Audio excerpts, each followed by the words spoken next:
Damhin ang pagpapala ng Panginoon. Umawit ng mga papuri at pasasalamat.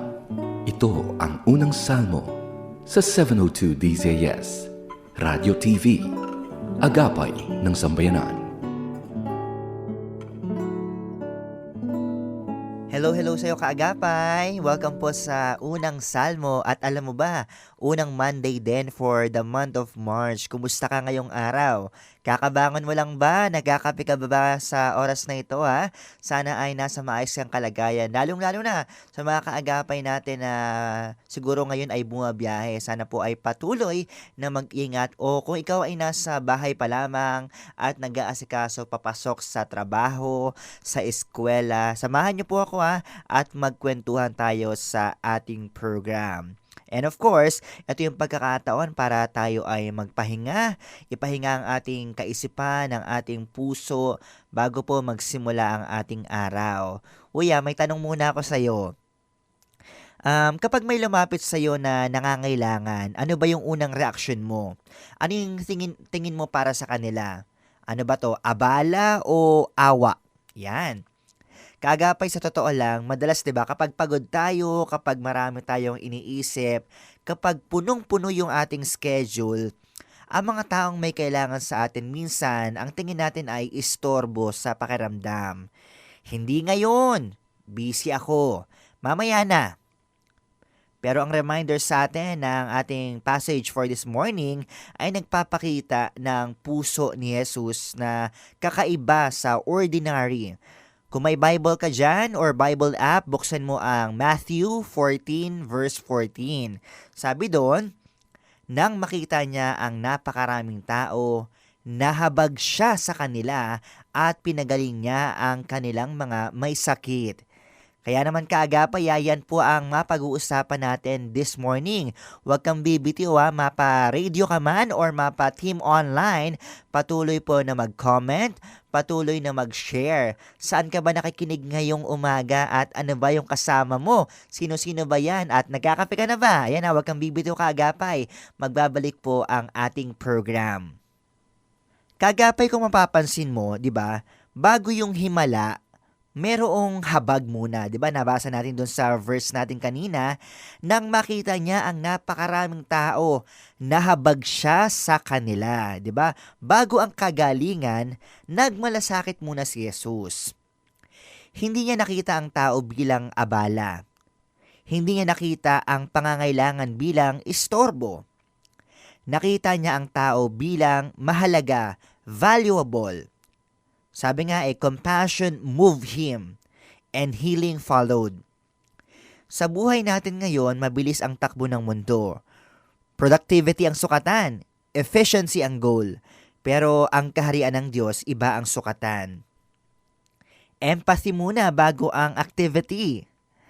Baka may mga tao sa paligid mo ngayon na hindi nangangailangan ng solusyon, kundi yung presence mo. Yan mismong presensya mo. Hindi payo, kundi pagdama, 'di ba? May empathy ka. At kung magiging honest ako sa iyo, at kung magiging honest din tayo, minsan 'di ba, tayo rin yung nangangailangan nun. May mga sugat na hindi nakikita. May pagod na hindi nasasabi. May laban na tahimik lang. Pero ang mabuting balita ngayong umaga, ang puso ni Jesus ay mahabagin hanggang ngayon, di ba? Hindi siya lumalapit dahil kailangan niya ng performance mo, kailangan niya ng power mo, ng influence mo. Lumalapit siya dahil mahal ka niya. Yes, ganyan ang pag-ibig ng Lord para sa akin, para sa iyo na nakikinig ngayon. He reaches, inaabot ka niya. At ang puso niyang mahabagin kaagapay ay modelo sa ministry at sa pang-araw-araw nating buhay. Kung ikaw ay nasa pamilya, compassion begins at home. Makinig bago mag-correct. Umunawa bago mag-react. Kung ikaw naman ngayon ay nasa isang community, probably sa trabaho, sa eskwelahan, sa isang organization, sa simbahan, compassion changes environments. Minsan, isang mabait na salita ang nagbubukas ng saradong puso. Kaya kung may mga nakikita ka dyan o nararamdaman na pusong bato, 'di ba? Isang mabait na salita and that closed heart will open. Kung ikaw ay naglilingkod ngayon sa ministry, tandaan mo kaagapay, ang gawain ng Diyos ay nagsisimula sa puso before the program. Again it start with the heart, not the program. Hindi tayo tinawag para maging busy lang. Tinawag tayo para maging mahabagin. May isang quote na simple pero may lalim kaagapay. Pakinggan mo People may forget what you said, but they remember how you cared. Ulitin ko ilista mo.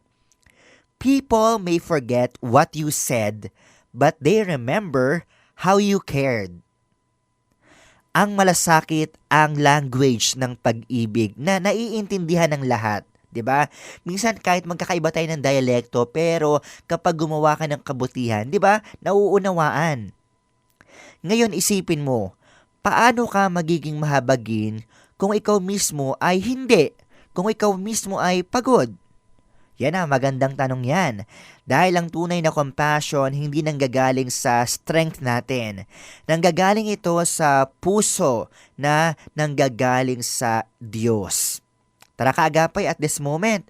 Ipikit mo yung mata mo kung ikaw ay nasa bahay o kung ikaw naman ay nasa biyahe, yan, kinig-kinig ka lang. Tara, pray tayo kaagapay. Our dear Heavenly Father, maraming salamat po for the gift of life, for the blessing and for your grace. Salamat po sa inyo pong pusong mahabagin. Salamat po dahil hindi mo kami tinitignan bilang isang abala or istorbo, kundi bilang minamahal mo. My prayer, Lord, is that turuan mo kami na maging daluyan ng pag-ibig mo ng malasakit para sa mga taong nasa paligid namin. Para sa aming bayan, naway magkaroon ng pamumunong may malasakit at katarungan. Para sa aming pong pamilya, naway lumago ang pagkakaunawaan at pag-aaruga sa bawat isa. Para naman po sa aming sarili, Lord, bigyan mo kami ng pusong maawain, handang umunawa at handang magmahal. Gawin mo kaming instrumento ng iyong kagalingan sa mundong nangangailangan ng pag-asa. Ito po ang aming prayer sa pangalan ni Jesus. Amen.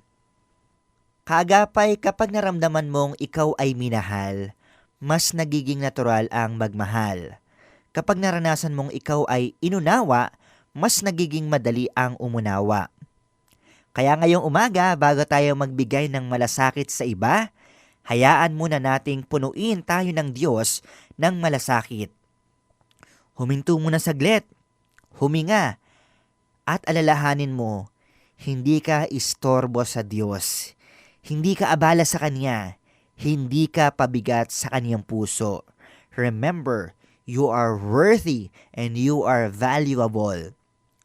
At mula sa katotohanan yan, doon nagsisimula ang tunay na compassion. Yan mga kaagapay, maraming salamat po sa pagsama sa atin ngayong umaga. Ako po si Kael Garcia at ito ang unang salmo.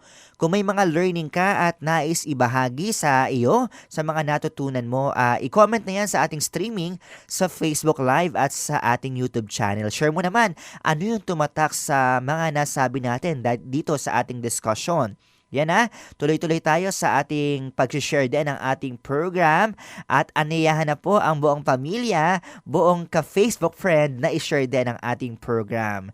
Lagi po nating tandaan, si Kristo lamang ang tanging daan, kaya buhay mo ay kay Kristo lamang ilaan. Pagpalain ka kaagapay. Pagpalain siya sa kanyang mga gawa, nagpapagal, gumabi man umaraw. Tangan ang hiling, buhay na maginhawa. Galak sa puso, naway mag-umapaw. Suklian man din ng salamat at pag-ibig, upang pagsusumigasig, lalong lumawig. Pagod mang katawan, walang aayawan. Laanan pa ng ibayong kalakasan. Siya nahirati sa pagpupunyagi, gawaran nawa ng 1,100 ngiti. Pagpalain nawa, gawa ng mga kamay, Tanging hangad ay maalwang buhay. Nag-aabang ang bagong araw, sa katapatan mong kailan may di bumibitaw.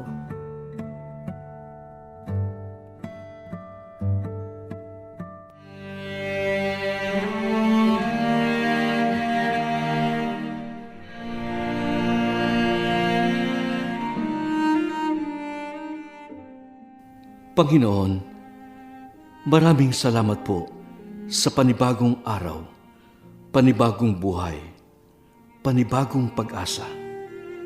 Sa aking paglalakbay, kayo po ang siyang gumabay. Sa paghawak ko ng aking manibela, ikaw ang siyang maging direksyon. Sa bawat tutunguhin, sa bawat paroroonan, ligtas na biyahe ang aking hiling. Pagpalain nawa ang aking mga kamay upang maihatid ng maayos ang bawat mga sakay.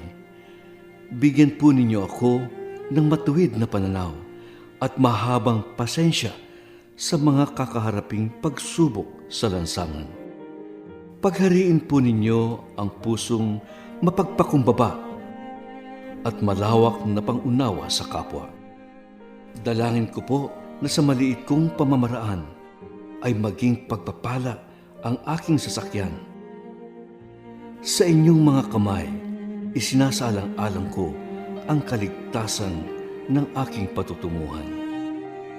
Sa pangalan ni Jesus, Amen.